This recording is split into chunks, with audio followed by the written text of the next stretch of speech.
지금 공수처, 뭐 넓게 보면 공조본이에요. 그러니까 경찰, 공수처, 국방부, 조사본부가 공조본부를 꾸렸죠. 그리고 이제 공수처가 사실은 이제 뭐 전면에 나서서 윤석열 대통령에 대한 수사를 하겠다 지금 이렇게 나오는 상황인데, 앞서서 공수처장이 국회에서 내온 설명이 있고요. 오늘 윤석열 대통령 쪽 대리인단 쪽에서 헌재 오늘 첫 그 절차가 끝난 뒤에 뭔가 이 공수처 수사 관련돼서 좀 내놓은 설명이 있어요. 들어보겠습니다. 내일 10시로 정해져 있지만은 저희들은 조금 더 시간을 늘려서 더 기다린다는 심정으로 내일 알겠습니다. 대통령께서 공수처에 출석하는 시간을 꼭 내주시기를 바라는 입장입니다. 공수처의 기본 입장은 대통령께서 공수처에 출석하시는 소중한 시간을 꼭 내주시기를 거듭 요청드리고 원하는 바입니다. 여러 가지 문제점들을 내포하고 있어서 그것을 저희들이 종합적으로 검토한 후에 결정을 할 겁니다. 탄핵심판에는 적정한 시기에 직접 나오셔서 본인이 말씀하실 겁니다. 너무 앞서가시는 것 같습니다. 법리적으로 정리되지 않았다는 부분이 있고 공수처에 과연 수사권이 있느냐 하는 문제도 있고 여러 가지 문제를 검토한 후에 말씀드리겠다는 취지입니다. 자, 지금 윤석열 대통령 변호인들 쪽에서도 방금 전에 홍석준 전 의원이 말씀하신 아니 공수처가 지금 내란죄 관련돼서 수사권이 있는가 이거 따져봐야 된다. 지금 이렇게까지 얘기가 나왔는데 공조본 기준으로 보면은 지금 윤석열 대통령에서 대해서 세 번째 출석 요구를 했죠. 달력으로 좀 정리해 보겠습니다. 여기 보시면 1차 출석 요구는 18일이었는데 이제 불응이었고요. 그리고 지난 성탄절 25일에 2차 출석 요구를 했는데 그때까지 나오라는 거죠. 불응이었죠. 그리고 3차 소환 통보를 26일 했어요. 근데 날짜는 29일입니다. 일요일 오전 10시예요. 지금 뭐 어떻게 될까? 일각에서는 이번에도 안 나오지 않을까 뭐 이런 얘기를 많이 하시는 분도 계신데 일단 날짜가 이렇게 가고 있어요. 세 번째 출석 요구입니다. 지금 뭐 그날 어떻게 될지 모르겠습니다만. 그런데 가정을 해보죠. 만약에 윤석열 대통령 3차 출석 요구에도 응하지 않는다면 어떻게 되는 거예요? 다음 보겠습니다. 화면 좀 보시죠. 일단 불응하면 어떻게 됩니까? 공수처가 과연 추가 출석 요구를 할까? 아니면 체포영장을 청구할까? 모르죠. 이것도 봐야 되는 건데. 근데 만약에 체포영장 청구하면 법원에서 빨리 신속하게 발부를 할까? 아닐까? 이것도 좀 지켜봐야 되고요. 만약에 영장이 발부됐어요. 그러면 집행이 가능한 건가? 이 과정에 경호처와의 충돌은 없는 건가? 이건데요. 김성수 변호사. 체포영장이 발부되면은 집행이 지금 가능합니까? 어떻게 봐야 됩니까, 이거?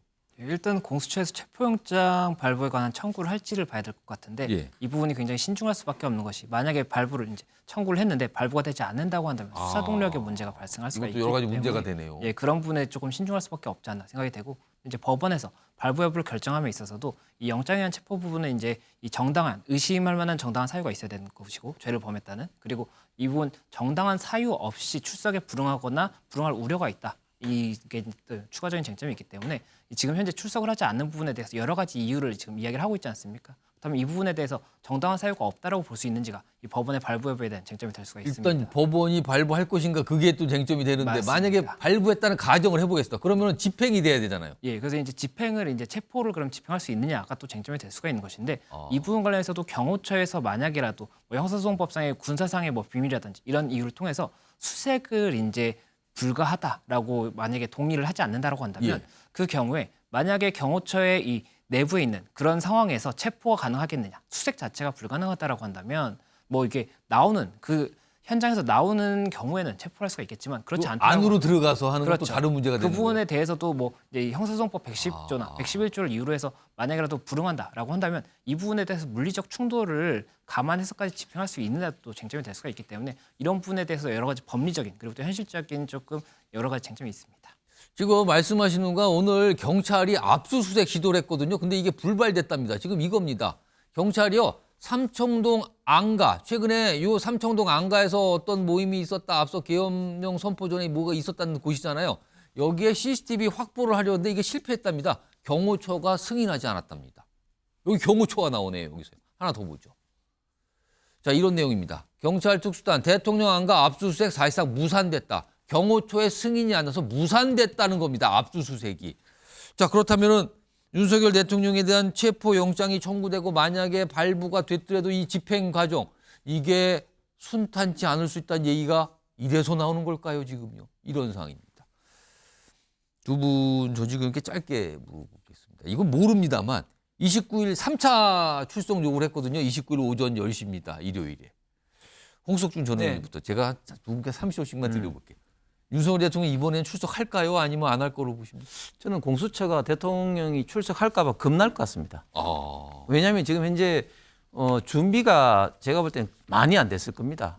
왜냐하면 지금 이제 경찰로부터 혹은 검찰로부터 자료를 지금 이제 받아서 지금 이제 조금 뭐 보완하고 있는 그런 어떤 단계고, 그리고 제가 말씀드린 것처럼 지금 공수처 자체가 과연 대통령의 내란 관련된 어떤 수사 관할이 없는 상황에서 지금 이제 직무 지금 직권 남용으로 지금 이제 연결시켜서 예. 하려고 하거든요. 과연 이런 어떤 부분에서도 굉장히 좀 내부적으로도 좀 문제가 많다고 지금 생각을 많이 하고 있을 겁니다. 그래서 지금 공수처로 대통령이 실제적으로 나가기도 굉장히 현재 상태로는 어렵다, 그래 보여집니다. 신영 전 의원께서는 어떻게 전망하세요? 뭐 석동현 변호사가 예전에 얘기했잖아요. 탄핵 심판부터 받고 그다음에 수사가 다음이다라고 예. 얘기했기 때문에 계속해서 지연작전하면서 여전히 벅꾸라지 같은 모습을 보이는 게 윤석열 측의 지금의 입장이라고 생각을 하고요.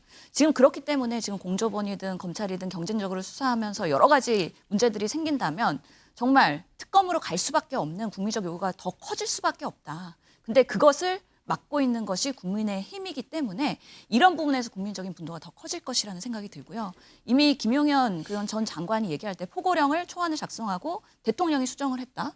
그렇기 때문에 내란 수괴로서의 여러 가지 증거들과 이미 차고 넘치는 부분에 있어서 지금 수사기관에서 어떻게 적극적으로 할 것이냐에 대해서는 앞으로도 국민들이 두 눈 똑바로 뜨고 계속해서 언론이 검증하면서 요구해야 된다. 그래서 이 사태가 해결되기 전까지는 정말 이런 벅꾸라지 같은 나쁜 모습의 윤석열 대통령에 대해서 역사가 비판할 것이고 국민적으로도 상당한 그런 불신들이 더 쌓여갈 수밖에 없다라고 생각을 합니다.